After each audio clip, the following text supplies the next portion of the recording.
नमस्कार।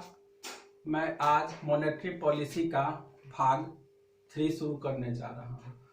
पिछले वीडियो में हमने CRR को पढ़ा था, तो उम्मीद करते हैं कि CRR आप लोगों को समझ में आया होगा।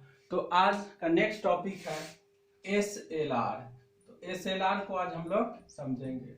इसका फुल फॉर्म होता है स्टैच्यूअरी लिक्विडिटी रेशियो। ठीक, तो यहाँ पे एक शब्द आ गया लिक्विडिटी। तो लिक्विडिटी से घबराना नहीं है।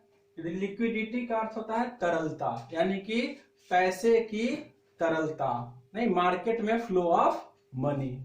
ठीक, तो इसको हिंदी में कहते हैं संविधानिक तरलता अनुपात। संवैधानिक तरल, इसको हिंदी में कहते हैं संवैधानिक तरलता अनुपात। तो क्या होता है SLR? SLR का अर्थ होता है कि कोई भी बैंक अपनी पूंजी का तय प्रतिशत जो भी तय होता है वो अपने पास स्वयं रखती है, उसको SLR कहते हैं। तो SLR को हम लोग समझते हैं। तो SLR को समझने से पहले एक दो बातें और हैं जिसको समझना जरूरी है। जैसे कि CRR जब RBI एक्ट 1934 के तहत, नहीं, RBI एक्ट 1934 के तहत, यानी कि धारा अंडर सेक्शन 42 का सब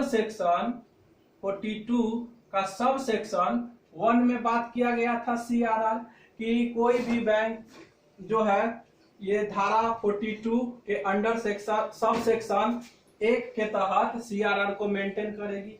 ठीक उसी तरह जो है RBI रेगुलेशन एक्ट के तहत, यानी कि अंडर सेक्शन यहाँ पे कितना है 42 है, तो CRR को मेंटेन करने के लिए यहाँ 42 है, तो इसको क्या कर देना है, पलट देना है, यानी कि अंडर सेक्शन 24 के तहत सभी बैंक जो है SLR को मेंटेन करेगी और धन अपने पास रखेगी। ठीक, इतना तक समझ गए। इसके आगे हम लोग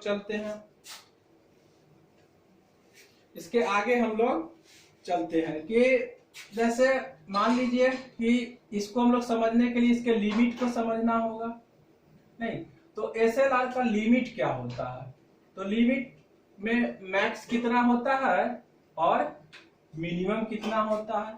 तो SLR का मैक्सिमम लिमिट 40% यानी कि 40% तक होता है और मिनिमम लिमिट नो लिमिट होता है।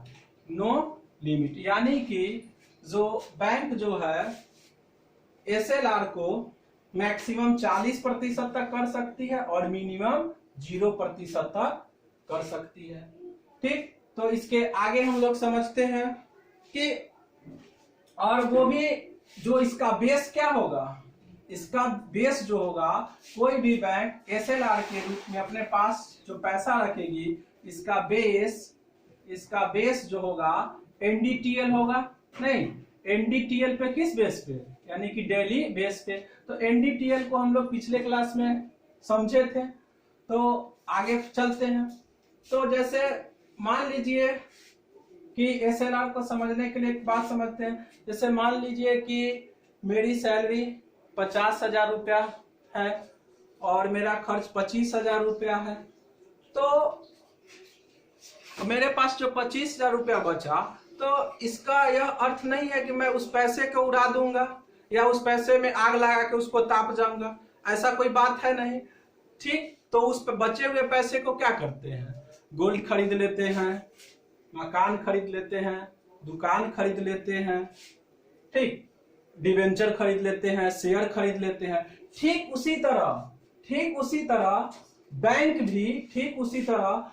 भी जब बैंकों के पास ज्यादा प्रॉफिट हो जाता है तो बैंक भी क्या कर लेती है, सभी पैसे के लोन नहीं बांट देती है, वो भी क्या करती है, वो भी गोल्ड खरीद लेती है, नहीं गवर्नमेंट सिक्योरिटी खरीद लेती है, गवर्नमेंट सिक्योरिटी खरीद लेती है, ठीक। तो इस रूप में अपने पास वो स्वयं रखती है, ठीक। तो इसके आगे हम लोग फिर समझते हैं।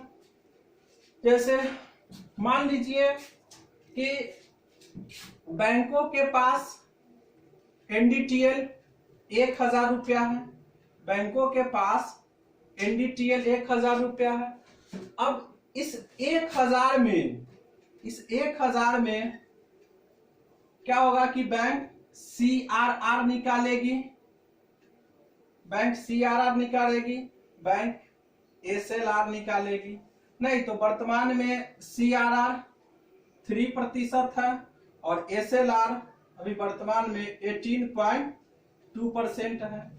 तो यहां से सवाल आता है कि जैसे ये 1000 रुपया है तो बैंक सीआरआर निकाल ली 3%, यानी 3% जब सीआरआर निकाल ली तो बैंकों के पास कितना पैसा बचा, 970, नहीं तो 970 रुपया बचा। तो देखिए अब इस यहां से जो बैंकों के पास 970 रुपया बचा, यहां से हम लोग एसएलआर नहीं निकालेंगे, ठीक।